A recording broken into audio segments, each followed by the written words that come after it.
After 8 months and almost 10,000 miles, our Mini Paceman Coupe S is about to leave us. But before we hand the keys back, there's just enough time to take it for one final spin. So what's it been like to live with?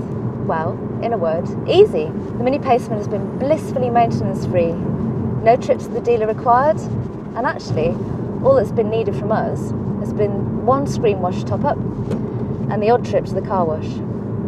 BMW's excellent engineering doesn't just shine through in its reliability. While the Paceman may be a little bulky on the outside, what's under the skin is lithe and toned. This is a really wonderfully responsive car.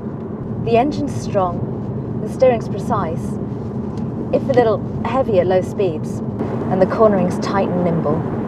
Now that's not to say it's an unbridled joy to drive, and I do have some complaints. Firstly, the chassis and suspension are so stiff and unyielding that anything other than brand new road surfaces makes for a bit of a bone-rattling ride. It's just so noisy in here, even at low speeds.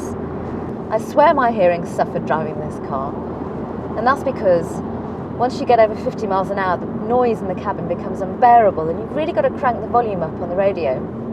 And the problem with that is that there's no volume gauge, so you've got no idea how high you're actually listening to your music at. Sadly, this car is a victim of progressive mobile phone technology. It's not alone, but if I'd spent my hard-earned cash on the media pack in this car, I wouldn't be any less annoyed that I can't use my iPhone 5 with it. It's just not compatible. Although the media pack promises enhanced Bluetooth with USB audio, you need more than a USB cable to actually hear any sound. Now, a special Y cable is provided with this option, and that worked fine with the previous generation iPhone. But things have moved on, and unfortunately, the Paceman hasn't. You can buy a special adapter, but the bad news is that it doesn't work. I gave up trying to find a solution and resigned myself either to listening to the standard DAB radio or my own playlist via Bluetooth. While I've become a lot more attached to this quirky looking coupe than I first expected, I have to say I'm not altogether sad to see it go. It's just definitely not a car that's suited to city life, although I can't quite work out exactly what its natural habitat might be. The Mini Paceman's a head-turner, there's no doubt about that.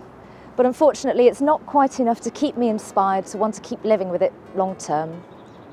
My advice would be, if it's a 3-door Mini you're after, go for the hatch.